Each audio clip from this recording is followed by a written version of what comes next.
বন্ধুরা, সবাইকে গপু সোনা চ্যানেলে স্বাগত। বন্ধুরা, আজকে আমাদের আলোচনার বিষয় হলো ফাল্গুন মাসে শুক্লপক্ষে একাদশী কী এবং তার মাহাত্ম্য কী। চলুন বন্ধুরা জানা যাক। 25শে ফাল্গুন 10ই মার্চ সোমবার, ফাল্গুন মাসে শুক্লপক্ষে আমলকি একাদশীর মাহাত্ম্য এবং সঠিক সময়সূচি। ফাল্গুন মাসে শুক্লপক্ষে আমলকি একাদশীর মাহাত্ম্য। মহারাজ যুধিষ্ঠির প্রশ্নের উত্তরে শ্রীকৃষ্ণ বললেন, ফাল্গুন মাসে শুক্লপক্ষে একাদশীর নাম হলো আমলকি একাদশী। নরপতি প্রশ্নের অনুসারে বশিষ্ঠদেবের উক্তি আমি বলছি। ব্রহ্মার দিবসকালে জীবের সৃষ্টি আর রাত্রিতে মহাপ্রলয় হয়। তখন পরমাত্মা ভগবান ব্রহ্মস্বরূপে সেই মহাপ্রলয় জলে অবস্থান করেন। অতঃপর সেই ব্রহ্মের মুখপদ্মের হতে থুতুরূপে এক বিন্দু শুভ্র জল পড়ে। তা থেকে সহসা একটি বৃক্ষের জন্ম হয়। বিশাল বিশাল শাখা প্রশাখা ফল ভারে নিম্ন দিকে থাকে। সেই বৃক্ষই সকল বৃক্ষের আদি। তা থেকে চরাচর এই জগৎ সৃষ্টি। সেই বৃক্ষকে দেখার জন্য দেবতা ও ঋষিবৃন্দ সেখানে উপস্থিত হলেন। কিন্তু সেই বৃক্ষের পরিচয় সবার অজানা। সহসা আকাশবাণী উচ্চারিত হলো। সহসা আকাশবাণী একটা ধ্বনি হলো, এই বৃক্ষের নাম আমলকি বৃক্ষ। পরম বৈষ্ণব রূপে খ্যাতি লাভ করবে। স্মরণ মাত্রেই গোদানের ফল আর দর্শনে দ্বিগুণ ফল লাভ হয়। ভোজনে 3 গুণ ফল লাভ হয়। তাই ইহার সেবা করা সবার উচিত। ইহা সকল পাপ বিনাশ করে। ইহার মূলে ভগবান বিষ্ণুর স্থিতি, ঊর্ধ্বে পিতামহ ব্রহ্মা স্থান, আর স্কন্দদেশে রুদ্রের আসন। শাখাসমূহে মুনিগণ অবস্থান করেন, আর প্রশাখাতে দেবতাগণ, পত্র সকলে বসুগণ, পুষ্পে পবনদেব এবং ফলে প্রজাপতিগণ অবস্থান করেন। ঋষিগণ শ্রীহরিকে জিজ্ঞাসা করলেন, এই বৃক্ষের কেমন করে সেবা করবেন? শ্রীহরি উত্তরে বললেন, অন্য একাদশীর ন্যায় একে আমলকি ব্রত করবেন। আচ্ছা, তারপরে প্রাতে স্নান করবেন, মধ্যাহ্নকালে পুনরায় স্নান করবে। সেই স্নানে প্রথমে মৃত্তিকা গ্রহণ করবে। নদী, কূপ ও সরোবরে স্নান করার সময় সমস্ত তীর্থকে আহ্বান করবে।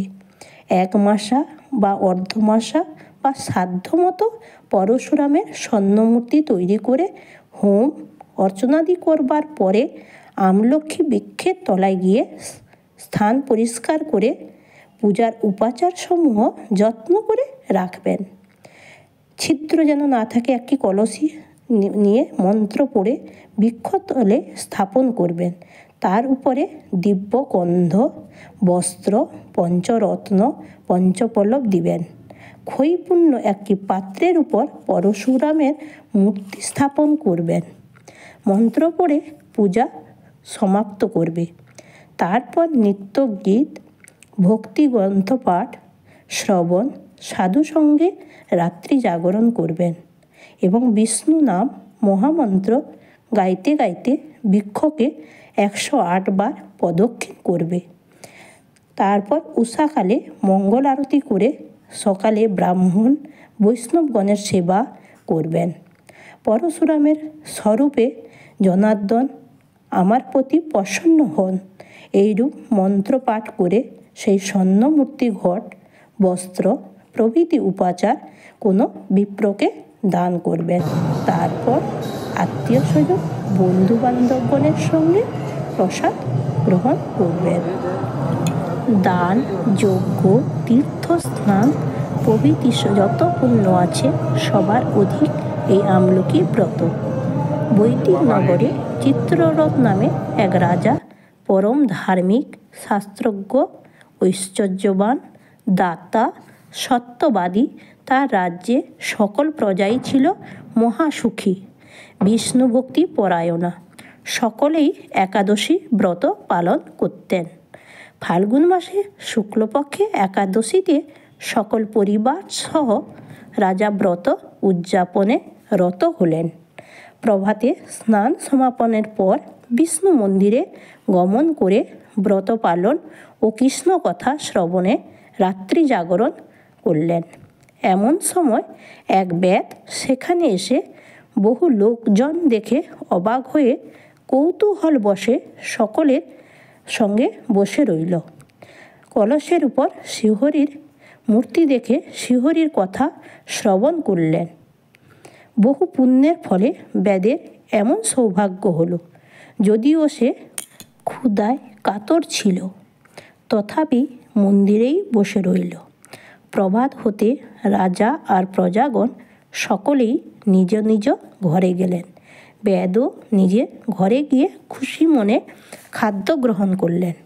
তারপর কালপূর্ণ হতেই মৃত্যুর পর সে রাজার পুত্ররূপে জন্মালেন এবং সে পূর্বজন্মের ব্যাধের ঘরে জন্মে বহু জীব হিংসা করে অজ্ঞানে আমলকি ব্রত পালন করে সকল পাপ থেকে মুক্ত হয়ে পরজন্মে জয়ন্তীনগরে রাজপুত্র রূপে জন্মলাভ করলেন। তখন তার নাম হলো বসুরথ। একদিন জঙ্গলে প্রবেশ করে পথ ভুলে গেলেন ও ক্ষুধায় পীড়িত হয়ে ক্লান্ত দেহে ভূমিতে শয়ন করে অল্পক্ষণে নিদ্রিত হলেন। এমন সময় গিরিগুহাবাসী ঘুমন্ত রাজাকে দেখে মনে মনে ভাবলেন, এই রাজা আমাদের আত্মীয় স্বজন ও পিতামাতাকে বিনাশ করেছে। এখন সে এই নিদ্রিত রাজাকে আমরা বিনাশ করব। এই চিন্তা করে বহু অস্ত্র শস্ত্রের দ্বারা রাজার গায়ে আঘাত করতে লাগলেন। কিন্তু কি আশ্চর্য ব্যাপার, সেই সব অস্ত্রশস্ত্র রাজার দেহে বিন্দুমাত্র আঘাত লাগলো না।